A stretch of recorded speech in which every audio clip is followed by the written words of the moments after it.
Hello guys, आशा करता हूँ आप मस्त होंगे, बिंदास होंगे। मैं आपके समक्ष आज दोबारा प्रस्तुत हुआ हूँ एक नया वीडियो लेके, एक नए महानुभाव से आपको मिलवाने। सर जो ऑनर है उससे तो मैं अभी मिलवाने वाला हूँ, लेकिन अभी क्या, आज का जो मैं बिज़नेस आपके साथ शेयर करने वाला हूँ, आप पीछे देख रहे होंगे फैमिली रेस्टोरेंट। आप कैसे एक रेस्टोरेंट बिज़नेस कर सकते हैं एक हाईवे के ऊपर, या फिर छोटी मोटी सिटी के अंदर, या फिर अपने गाँव के अंदर जो हाईवे निकले होते हैं ना, उसके साइड के अंदर, है ना। पूरी इन्फॉर्मेशन आपको मिलेगी। आज मैं इंदौर आया हुआ हूँ, है ना। तो मैं आपसे दरख्वास्त करना चाहूँगा, इंदौर के जितने भी व्यूअर्स मुझे देख रहे हैं, मेरे भाई लोग देख रहे हैं, और इंदौर के आसपास के एरिया से कोई भी मुझे देख रहा है भाई लोग, तो गुरु कृपा करके फैमिली रेस्टोरेंट है, पीतमपुर नामक एक जगह है इंदौर के अंदर, वहाँ पे। तो आप अगर स्वादिष्ट भोजन का लुत्फ़ उठाना चाहते हैं तो एक बार ज़रूर विज़िट कीजिएगा सांवरिया गुरु कृपा फैमिली रेस्टोरेंट को। अब मैं आपको पूरी इन्फॉर्मेशन बिज़नेस के ऊपर सर के साथ मिलके दे देता हूँ। सर, स्वागत है आपका हमारे चैनल बम्पर कमाई पे। सर, एक्चुअली मैं, है ना, मेरा जो चैनल का थीम है, मैं क्या काम कर रहा हूँ वो एक बार आपको पहले समझा देता हूँ। अपने जो इंडिया के यूथ है ना, जो बेरोज़गार हैं, है ना, कुछ करना चाहते हैं छोटा मोटा बिज़नेस, है ना, तो मैं आप जैसे बिज़नेसमैनों को, अलग अलग कैटेगरी के बिज़नेसमैनों को, उन्होंने अपना स्टार्टअप कैसे किया, है ना, और वो उसको आगे तक कैसे लेके गए, और आगे ले जाने के लिए क्या क्या तैयारी कर रहे हैं, वो सारी चीज़ें मैं हमारे जो दर्शक हैं, हमारे जो यूथ है ना, उनको बताता हूँ आपसे मिलके। ये मेरे बेसिकली मेरे चैनल का थीम है। तो सर, मैं सबसे पहले आपसे एक क्वेश्चन पूछना चाहूँगा। आप अपना नाम और आपकी जो फर्म है उसका नाम बता दें एक बार। मेरा नाम है दिलीप रघुवंशी, मेरी फर्म है सांवरिया गुरु कृपा family restaurant. Thank you so much sir, आपने अपना नाम, आपकी फ़र्म का नाम और हमारे साथ शेयर करा, हमारे दर्शकों के साथ शेयर करा, उसके लिए मैं आपको तहे दिल से धन्यवाद बोलना चाहूँगा। सर, कुछ एक क्वेश्चन होंगे आप ही के बिज़नेस से रिलेटेड होंगे, है ना, उनका जवाब आई होप दैट के आप अच्छे तरीके से देंगे। सर, मैं आपसे पूछना चाहूँगा, ये बिज़नेस कब स्टार्ट करा था वो बताएँ। ये तो मैंने अभी चालू किया है, 26 दिसंबर को ओपनिंग थी इसकी। 26 दिसंबर 2022 को मैंने स्टार्ट किया है इसको।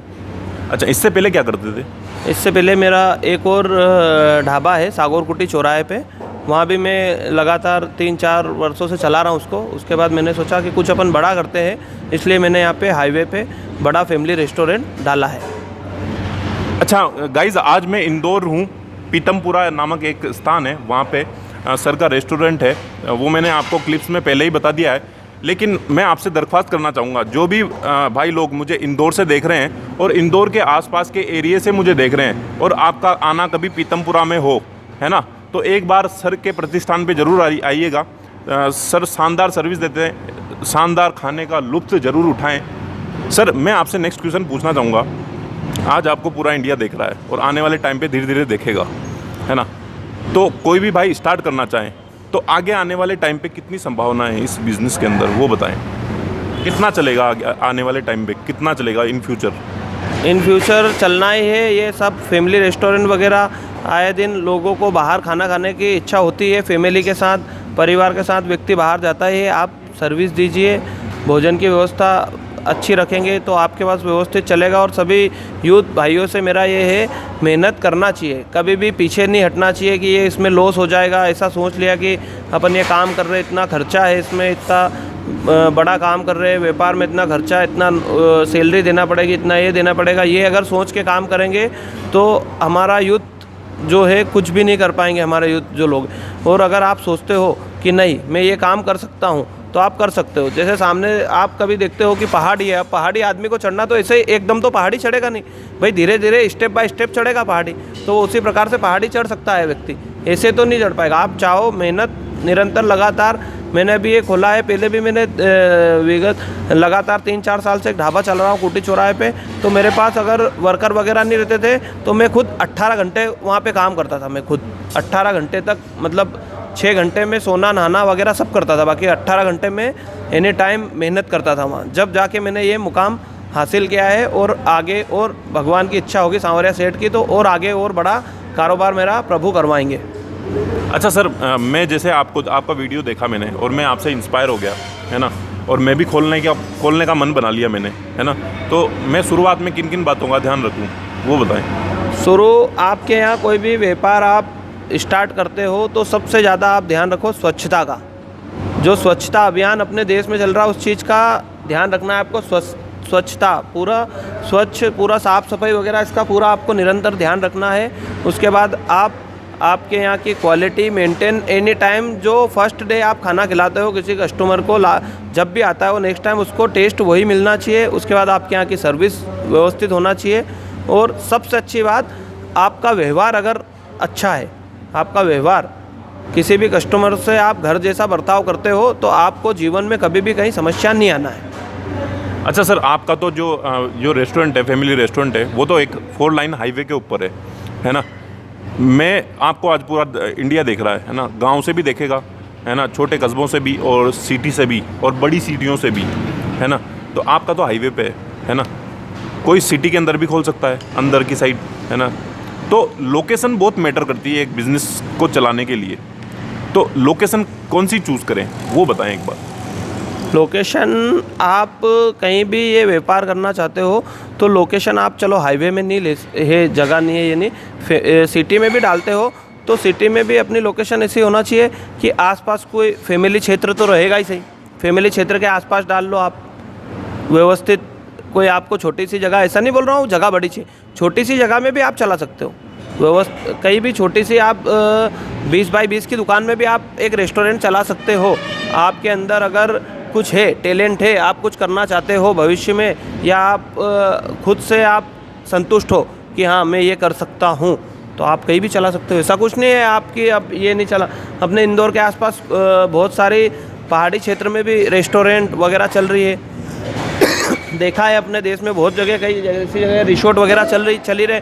तो आदमी मेहनत करना चाहे तो कहीं भी चला सकता है, मेरा ये मानना है कि हमारे इंदौर शहर के अंदर एक ठेला गाड़ी वाला भी सुकून से व्यवस्थित नाम कमा के भोजन करवा रहा है। आपने देखा होगा हमारे इंदौर में हर जगह पे, हर रोड के किनारे, हर तिराहे पे खिचड़ी के ठेले लगते। वो खिचड़ी वाला बहुत सुकून से, उसके अंदर टैलेंट है, वो कर रहा है, वो हिम्मत नहीं हार रहा, उसको नहीं, उसका व्यापार उसके लिए सबसे बड़ा है। वो ऐसा नहीं सोच रहा कि मैं ठेला गाड़ी पे चला रहा हूँ या ये कर रहा हूँ, मेरे को होटल ही चाहिए। वो ठेले पे भी उसका जीवन यापन कर रहा है, उसका परिवार चला रहा है, सब कुछ कर रहा है, सारे उसका पूरा जीवन का जो भी उसको लग रहा है सब कुछ कर रहा है। अच्छा सर, मैं आपसे पूछना चाहूँगा है ना कि इस काम को करने के लिए है ना, पहले मेरे को काम सीखना आना चाहिए। मैं अगर सीखूंगा तभी तो उस काम को कर पाऊंगा ना। तो इस काम को करने के लिए ट्रेनिंग लेनी पड़ेगी क्या मुझे, वो बताएं। ट्रेनिंग तो ऐसा तो कुछ नहीं है, ठीक है। जो हमारे पास कुक रहते हैं उनसे अपन ने थोड़ा बहुत सीखा, और जो हमारा स्टाफ रहता है कुक, मैं मेरे स्टाफ को ऐसा नहीं समझता हूँ कि ये मेरे यहाँ नौकर या नौकरी करते। मेरा स्टाफ हमेशा मेरे से संतुष्ट रहता है और मेरा स्टाफ मेरे घर जैसा ही, मतलब मेरा एक परिवार मान के मैं इस व्यापार में जब से मेरा जो स्टाफ है उसको मैं परिवार का समझता हूँ, और परिवार मान के ही मेरा स्टाफ और हम दोनों मिलके पूरा काम कर रहे हैं और सब चला रहा। मेरा स्टाफ और हम सब मिलके ये चला रहे हैं। और आज भी जो बड़ा काम करा है मैंने मेरे स्टाफ के साथ में मिलके, स्टाफ के सहयोग से ही जो भी काम करा है मैंने स्टाफ के साथ ही करता हूँ। अच्छा सर, शुरुआती लेवल पे जैसे है ना, अपन को जैसे शुरुआत करी तो मैं कितने पैसे के साथ शुरुआत कर सकता हूँ वो बताएं। देखो सर, लगाने में तो क्या कितने भी लगा सकते हो, बाकी शुरुआत तो आप कम से कम पैसे में भी कर सकते हो।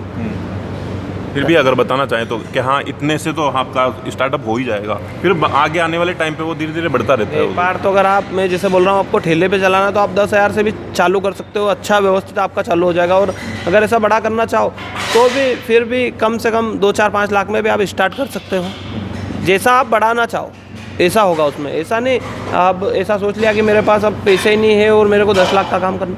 पहले अपन स्टार्ट 1,000 से कर सकते हैं काम, फिर 10,000 पे पहुँचेगा वो, फिर 10,000 से 1 लाख कर सकते हैं अपन, 1 लाख से 10 लाख भी कर सकते हैं, और 10 लाख से अपन 1 करोड़ का भी व्यापार खड़ा कर सकते हैं मेहनत करके। ऐसा नहीं कि अपन 1 करोड़ रुपए डायरेक्ट ला के लगा दिए और कर रहे इधर से उधर से, ऐसा नहीं। आप शुरू में व्यापार 1,000 से भी चालू कर सकते हो। मैंने शुरू मेरा व्यापार स्टार्ट किया था कुटी पे 1-2 लाख रुपए से स्टार्ट किया था। आज वो मेरा ढाबा है, कम से कम वहाँ पे लागत है 20 से 25 लाख रुपए से ज़्यादा की। यहाँ मैंने चालू किया, यहाँ भी उसी के वहीं पे मेहनत करके यहाँ पूरा ये करके यहाँ पे चालू किया मैंने, वहाँ से कमा के यहाँ लगाया मैंने। ऐसा तो है नहीं मैं घर से पैसा लाया हूँ, मैंने खुद ने मेरे उस पर पैरों पे खड़ा होकर घर वालों को भी बताया कि भाई मेहनत करके ही करा है मैंने। अच्छा सर, आप मुझे ये बताएं कि है ना, आप कोई दूसरा भी बिजनेस कर सकते थे, है ना? इसी बिजनेस में क्यों आए आप, वो बताएं। ये दूसरा बिजनेस इसलिए नहीं किया भाई साहब मैंने, क्योंकि लगातार मैं 3-4 साल से यही व्यापार कर रहा हूँ, तो इसका अनुभव है मुझे कैसे करना चाहिए, क्या करना चाहिए, क्या नहीं कुछ। तो जिस चीज़ का अनुभव है अपने को, उसी व्यापार को मैंने सोचा कि यही व्यापार अपन आगे भी करें। अब नए व्यापार में अपन करने जाते हैं तो उस चीज़ का अपने को अनुभव नहीं रहेगा, तो उसमें मेरा मानना ये है कि उसको समझने में अपने को 1-2 साल लग जाएंगे, जब तक अपना लॉस बहुत ज़्यादा हो जाएगा। और ये व्यापार ऐसा है कि अपन ने समझ रखा है, अपने को अनुभव है, इसलिए मैंने यही व्यापार किया। अच्छा सर, इस बिज़नेस को करने के लिए लाइसेंस वगैरह की भी ज़रूरत पड़ती है क्या, वो बताएं। जी सर, मेरे पास फूड लाइसेंस लिया है, मैंने अप्लाई किया था, बनवा लिया है। फूड लाइसेंस है मेरे पास, गुमास्ता है, यहाँ का सारी व्यवस्था है। कितनी ज़मीन की रिक्वायरमेंट होती है, वो बताएं। ज़मीन तो सर 10,000 स्क्वायर फीट में भी चला सकते हो आप। मेरे पास तो हालांकि ये बहुत बड़ा एरिया है, बहुत बड़ी जगह है, बाकी आप 2,000-5,000 स्क्वायर फीट में भी आराम से चला सकते हो। जैसा आपको स्कोप मिलेगा उस हिसाब से आप जगह बढ़ाते जाओ। मैंने कुटी पे स्टार्ट किया था जब मेरे पास 1,000 स्क्वायर फीट जगह थी, आज वहाँ पे 5,000 स्क्वायर फीट जगह में मेरा ढाबा चल रहा है। ऐसा है सर। अच्छा, रेंट पे भी ले सकते हैं ना अपन? हाँ सर, रेंट पे है ना। ये भी मेरा जो कुटी वाला है रेंट पे ही है सर, और ये भी रेंट पे ही है मेरा। ये ज़मीन एक्चुअली रेंट पे है, बाकी मॉडिफाई वगैरह मैंने सेटअप बना के स्ट्रक्चर खड़ा मैंने किया है और मैं चला रहा हूँ इसको।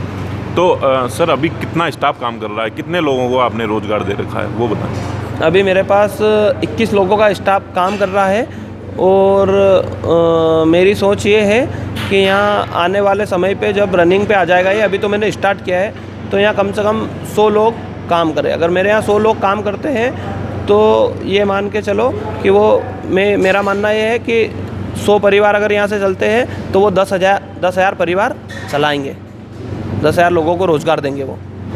अच्छा सर, आपकी इस लाइन में इधर और भी बहुत सारे रेस्टोरेंट है और ढाबे भी हैं, है ना? वो आपके कॉम्पिटिटर हो गए, है ना? कॉम्पिटिटर को बीट करने के लिए, उनको पीछे रखने के लिए आप क्या कर रहे हैं? और दर्शकों को अगर वो खोलना चाहें तो वो क्या करें? अपने को किसी से भी कुछ भी करना है तो कहीं भी नहीं अपने को ध्यान नहीं रखना। एक तो मैं पहले भी बोल चुका हूँ आपको, एक आपके पास होना चाहिए टेस्ट, क्वालिटी प्लस क्वांटिटी, 2 चीज़ तो आपको देना है। और उसके अलावा आपको स्वच्छता का पूरा ध्यान रखना है और सर्विस का। ये व्यवस्था अगर आपके पास है तो आप अगर पहाड़ी के ऊपर भी दुकान लगा के बैठे हो तो भी आपके पास ग्राहक आ जाएंगे। अच्छा सर, अब कुछ एक क्वेश्चन मैं आपसे पर्सनली करूँगा, पर्सनल लाइफ के ऊपर। कितने पढ़े लिखे हैं आप? सर मैं पढ़ा लिखा तो हूँ, 11th पास करके मैंने स्कूल छोड़ दिया था, क्योंकि एक्चुअली मैं 9th में स्कूल जाता था जब भैया ने मोबाइल की शॉप डाली थी इंडोरामा सेक्टर नंबर 3 या पीतमपुर में 3 सेक्टर है सर। पीतमपुर में इंडोरामा एक कस्बा है, सेक्टर नंबर 3, वहाँ मैंने एक लोहे की गुमटी में मोबाइल की दुकान लगातार 13 साल की उम्र से लेके तो 22 साल की उम्र तक मैंने, जब मेरी एज 22 साल हुई जब तक मैंने मोबाइल की दुकान शॉप चलाई। और उसके बाद में मैं इधर होटल लाइन में आया। पहले मैंने मोबाइल की शॉप ही चलाई, तो मैं फिर स्कूल इसी कारण से मैंने 11th पास करके स्कूल छोड़ दिया था, और मेहनत करना कभी भी नहीं छोड़ा है मैंने। अच्छा, नौकरी वगैरह नहीं करी क्या आपने? नहीं सर। क्यों? ऐसे ही सर, पढ़ने के बाद भी एक समस्या वो है, जनरल हूँ मैं, तो जनरल में एक तो ये है आरक्षण के कारण कुछ मिल नहीं पाता है, और नौकरी तो अपने को मिलना है नहीं। ऐसी मेरी सोच थी, मैंने सोचा कि अपन व्यापार ही करेंगे, तो उस कारण से फिर मैं मोबाइल की दुकान पे ज़्यादा से ज़्यादा समय देने लग गया। पढ़ाई भी करी मैंने 11th तक, फिर लोड बढ़ गया, भैया ने दूसरा बिज़नेस चालू कर दिया, तो वो पूरा हैंडओवर मेरे कामकाज मेरे हैंडओवर कर दिया। तो इसलिए सर मैंने फिर पढ़ने लिखने का सोचा ही नहीं, और अपने पैरों पे खड़ा हो गया, और आगे भी मैंने कहा व्यापार ही करना है अपने को, और व्यापार बढ़ाना ही यार। नौकरी या बिजनेस, क्या बेस्ट है आपकी नज़र में? बिजनेस बेस्ट है मेरी नज़र में। क्यों?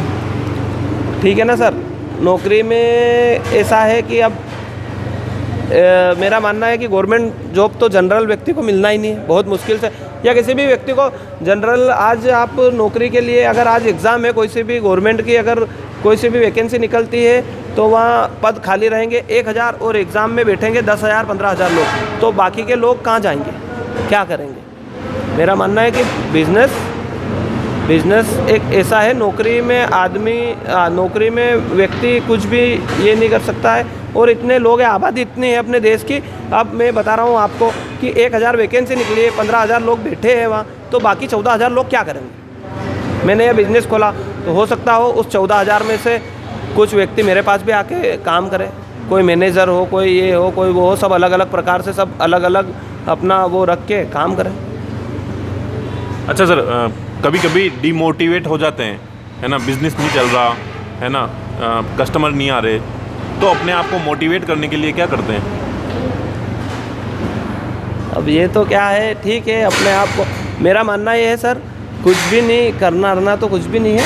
आप स्वस्थ रहो, उसके बाद में आप शांति रखोगे तो व्यापार में ठीक है, उतार चढ़ाव जीवन में आते हैं, तो व्यापार तो क्या है, व्यक्ति के जीवन में उतार चढ़ाव आता है, तो व्यापार तो क्या है, आदमी अगर शांति रखेगा तो पुराने लोग बोलते थे ना सर, जैसे कि सब्र का फल मीठा होता है। शांति रखोगे तो सब कुछ होगा। धैर्य रख के आदमी को काम करना है, कुछ भी समस्या नहीं आएगी जीवन में, ठीक है। क्या प्लानिंग है आपकी इन फ्यूचर? कहाँ तक पहुँचाना चाहते हैं इस बिज़नेस को, और आप कहाँ तक पहुँचना चाहते हैं? इस बिज़नेस को मेरी प्लानिंग है कि इस क्षेत्र में फैमिली रेस्टोरेंट और बढ़ाना चाहता हूँ मैं। अभी तो ये चालू किया, बाकी साल 2 साल में मेरा ये मानना है कि मैं इस पूरे क्षेत्र में रेस्टोरेंट डालूँ पूरे। मेरी प्लानिंग ये रहेगी कि मेरे इंडिया के हर अच्छे शहर में एक रेस्टोरेंट हो। अपने भारत देश के अंदर हर अच्छा शहर, बड़ा से बड़ा शहर है जहाँ वहाँ पे मेरा एक रेस्टोरेंट हो। फ्रेंचाइजीज के बारे में सोच रहे हैं? जी सर, अभी तो आगे सब कुछ करेंगे, आगे फ्रेंचाइजी वगैरह सब देंगे। हमारी शुभकामनाएं आपके साथ है कि आप और भी आगे बढ़ें और फ्रेंचाइजी की तरफ भी मूव करें, ताकि मैं दोबारा आऊँ आपके पास और उस फ्रेंचाइजीज के ऊपर एक वीडियो ज़रूर बनाऊँ, ताकि हमारा जो यूथ है वो आपसे फ्रेंचाइजी परचेज़ करके, है ना, वो अपना बिज़नेस कर सके। अच्छा सर, मैं आपसे पूछना चाहूँगा, यूथ को इंस्पायर करने के लिए, बिज़नेस करने के लिए, इंस्पायर करने के लिए अगर आप कुछ कहना चाहें, आपके अमूल्य शब्द वो कह सकते हैं? मैं ये बोलना चाहता हूँ युवाओं को, कभी भी अपना ऐसा नहीं सोचना चाहिए युवा ने कि मैं कुछ नहीं कर सकता हूँ। कभी भी किसी भी व्यक्ति ने ऐसा नहीं सोचना चाहिए मैं कुछ नहीं कर सकता हूँ। एक व्यक्ति अगर चाहे तो कुछ भी कर सकता है दुनिया। बस दिल आदमी को अंदर से नेगेटिविटी नहीं आना चाहिए, पॉजिटिव आना चाहिए। आप कुछ भी व्यापार करते हो तो आदमी का ये मानना है कि उसमें लॉस हो गया, दूसरा कर। व्यक्ति पहले कोई बचपन से तो कोई साइकिल चलाते सीख के नहीं आया, प्लेन उड़ाना सीख के कोई नहीं आया, तो आदमी पहले पैदल, जब बच्चा था, बड़ा हुआ, पैदल चला, फिर बोलने लगा, बोलने के बाद में दौड़ने लगा, दौड़ने के बाद में उसने पढ़ाई करी, साइकिल चलाई, गाड़ी चलाई, सब कुछ करा। तो आदमी को निरंतर मेहनत करना चाहिए, मेरा ये मानना है। और कभी भी ये नहीं सोचना चाहिए कि ये काम मैं नहीं कर सकता हूँ, ये काम मैं कर सकता हूँ। आदमी के अंदर ये थिंकिंग होना चाहिए। अच्छा सर, मैं आपसे पूछना चाहूँगा, हम सब मनी भाई के लिए काम करते हैं, है ना, तो इस बिज़नेस के अंदर कितना प्रॉफिट हो जाता है? आप बताना चाहें तो एक दिन के तौर पे, सप्ते के तौर पे या सालाना के तौर पे कितना बिज़नेस कर सकता है, कितना पैसा कमा सकता है, वो बताएं। पैसा तो इतना है भारत देश के अंदर कि अगर आदमी सही साट कमाना चाहे तो 10-20 लाख, 1 करोड़, 2 करोड़, 10 करोड़ कुछ भी नहीं है पैसा कमाने के लिए। पैसे के लिए काम नहीं, कुछ आदमी जिम्मेदारी के कारण व्यापार बढ़ाता है और फिर आदमी क्या है, व्यापार बढ़ाने के बाद में आपका, अगर मेरा मानना यह है कि आपकी अगर नीयत साफ है तो सब कुछ होगा दुनिया में, कोई दिक्कत नहीं। आपका ये नहीं होना, आपका ये सोचना होना चाहिए ये मेरा व्यापार है। आप दूसरे को मत देखो कि उसने ये कर लिया, वो कर लिया, मैंने ये करा है, मैं ये कर सकता हूँ। निरंतर अगर आप करते रहोगे तो लंबे समय के बाद में आप सब कुछ कर सकते हो। हमारे यहाँ इंदौर में अपना स्वीट्स वाले हैं भाई साहब, उनकी पहले एक ही होटल थी, आज पूरे इंदौर के अंदर हर चप्पे चप्पे पे उनकी होटलें हैं। द ग्रैंड माचल बहुत बड़ा है उनका यहाँ पे माचल में। उसके बाद हर शहर में मेरा मानना है कि अपना स्वीट्स की फ्रेंचाइजी डल चुकी है। हमारे यहाँ गुरु कृपा जीके का नाम चलता है इंदौर में, उनका भी बहुत अच्छा काम है। पहले उनका एक ही था, बाकी आज पूरे देश में उन्होंने उनकी फ्रेंचाइजी वगैरह फैला दी। ऐसा नहीं, आप कुछ भी कर सकते हो। पैसे कमाना एक अलग चीज़ है, नाम कमा। आप निरंतर मेहनत करोगे तो आपको पैसा भी मिलेगा, आपके परिवार की जिम्मेदारी भी आप पूरी तरीके से निभा सकते हो, और उसके बाद में आपकी जो ज़रूरत है परिवार की और सबकी, दोस्तों की, सबको आप पूरी कर सकते हो। और आप काम ही नहीं करोगे तो कैसे पैसे कमा लोगे? अच्छा सर, आज जो मैंने आपसे क्वेश्चन करे, है ना, और अगर आपको लगता है कि मैंने कुछ छोड़ दिया हो आपको क्वेश्चन में, है ना, और आप अपनी तरफ से ऐड करना चाहें, है ना, तो वो ऐड कर सकते हैं। मैं तो सर कुछ भी ऐड नहीं करना चाहता हूँ। मैं युवाओं को ये बोलना चाहता हूँ कि किसी भी परिस्थिति में युवा निराश ना हो, युवा मेहनत निरंतर करता रहे। व्यापार आप छोटा सा चालू करो, ठीक है, कोई व्यापार बड़ा नहीं। आप रोड पे चश्मा बेचना चालू कर दो, कोई दिक्कत नहीं। बड़ी धीरे धीरे आपका व्यापार आपका शोरूम बन जाएगा। धीरे धीरे आपने रोड से स्टार्ट किया है, आप सिटी में पहुंच जाओगे। व्यापार जब स्टार्ट करोगे तो 1 रुपये से आदमी व्यापार स्टार्ट करेगा, जब बड़ा जाके होगा। क्योंकि 99 रुपये भी अगर किसी के पास हो ना, वो किसी काम के, उनमें जब 1 रुपया मिलेगा जब भी वो 100 रुपये होंगे। मेरा ये मानना है। तो गाइज, अगर आपके मन में भी कोई सवाल हो, है ना, तो वो नीचे कमेंट में आप हमें बता सकते हैं, ताकि मैं दोबारा उन सवालों को लेकर सर के पास आऊँ, है ना, और एक वीडियो वापस रिक्रिएट करें। और मैं तो यही कहना चाहूँगा, मैं ऐसे वीडियोस आपको इंस्पायर करने के लिए बनाता रहूँगा इन फ्यूचर भी, और पहले भी बना के डाले हुए हैं, है ना, उनको भी ज़रूर देखें। और आगे आने वाले टाइम के लिए हमारे साथ बने रहें। अलग अलग बिज़नेस पे पूरी जीरो से लेके टॉप तक की पूरी इन्फॉर्मेशन, रियल इन्फॉर्मेशन आप तक मैं पहुँचाता रहूँगा, क्योंकि मेरे चैनल का जो थीम है वो ट्रस्टेड है, उसमें कोई भी छिपा हुआ रहता नहीं है ना। तो इसमें भी अगर आप इंटरेस्टेड हैं रेस्टोरेंट बिजनेस करने में, है ना, तो इन्वेस्टमेंट तो सर ने बता दिया, है ना। अब उसमें, है ना, स्टाफ भी चाहिए होगा आपको, ऐसी टेबल चेयर वगैरह भी चाहिए होंगी, है ना, अच्छा एनवायरनमेंट, ज़मीन वगैरह भी चाहिए होगी, है ना। और ये जो सर ये चद्दर वगैरह है ना, ये ओवरऑल कितने रुपए में हो जाता है? ये सर सब इंदौर से लाए थे हम। अलग अलग रेट रहता है। जैसे अभी एक साथ स्टार्टिंग में हमने डलवाया था 7-8 लाख रुपए का माल। फिर जैसी ज़रूरत लगती रही, जैसा इंजीनियर जी जो हमारे थे कि यहाँ पे ये करना है वो करना, उस हिसाब से फिर निरंतर लाते रहे सर। धीरे धीरे देखो तो स्टार्टिंग नीचे कॉलम खड़े किए, जब वो हुआ उस कम खर्च हुआ, उसके बाद पाइप कितने लगेंगे, क्या लगेंगे क्या नहीं, उसके हिसाब से सब लाते रहे, होता रहा, हो गया काम। 90 दिन में मैंने इसको कंप्लीट बना के चालू कर दिया। ओवरऑल कहने का मतलब यही है कि आप छोटे से स्टार्ट करें और अपनी मेहनत के साथ उसको आगे बढ़ाएं। धीरे धीरे जैसे जैसे आपके पास पैसा है ना, वैसे वैसे आगे बढ़ाएं। और आई थिंक लोन वगैरह भी मिल जाता होगा ना सर? सर लोन वगैरह भी मिल जाती है। जैसे मैंने काम स्टार्ट किया, जब काम करने लगा तो जो मेरी फ्रेंड सर्कल है उन्होंने भी मेरे को सपोर्ट किया, उन्होंने भी मेरी मदद करी। ऐसा नहीं कि सर मेरे पास जो था वो तो लगा दिया, बाकी जो मेरे फ्रेंड सर्कल है जिन्होंने भाई जो भी ज़रूरत है, जो भी जिससे जो हुआ, किसी दोस्त के पास 10,000 थे उसने 10,000 दिए, किसी के पास 2 लाख थे उसने 2 लाख दिए। सब ने ओवरऑल जो हमारे ग्रुप के लोग हैं सब ने मेरी मदद करी, और मदद करने के बाद आज मैंने ये इतना बड़ा रेस्टोरेंट यहाँ पे खड़ा किया और चालू किया है। Thank you so much sir, आपने अपना अमूल्य टाइम सर ने बिजी शेड्यूल से अपना टाइम निकाला है आपको इंस्पायर करने के लिए, ताकि आप छोटा मोटा बिजनेस कर सकें, है ना। तो उसके लिए मैं आपको तहे दिल से धन्यवाद बोलना चाहूँगा। और आप लोगों को एक बार वापस रिपीट करना चाहूँगा, आज मैं इंदौर आया हुआ हूँ। पीतमपुरा नामक एक जगह है, वहाँ पे आसपास के एरिया से, इंदौर के आसपास के एरिया से अगर आप मुझे देख रहे हैं, है ना, और इंदौर के अंदर से भी मुझे देख रहे हैं, तो एक बार सर के यहाँ पे आएँ, खाना टेस्ट करें, और सर को है ना सर्विस करने का मौका ज़रूर प्रदान करें। और अगर आप आते हैं तो एक बार बम्पर कमाई का नाम एक बार सर को ज़रूर बोलें, ताकि आपको थोड़ा सा डिस्काउंट ज़रूर मिलेगा यहाँ पे। मैं मिलता हूँ आपको ऐसी किसी शख्सियत के साथ नेक्स्ट वीडियो के अंदर। वीडियो अच्छा लगे तो लाइक, शेयर और सब्सक्राइब ज़रूर कीजिएगा। वीडियो देखने के लिए आपका तहे दिल से बहुत बहुत धन्यवाद। Thank you so much guys, thank you so much sir. धन्यवाद, आपका बहुत बहुत धन्यवाद करना चाहता हूँ मैं। आपने जो आपका कीमती समय मुझे दिया और युवाओं के साथ जो आपने मेरे को जोड़ा है, उसके लिए मैं आपका बहुत बहुत धन्यवाद चाहता हूँ। Thank you sir.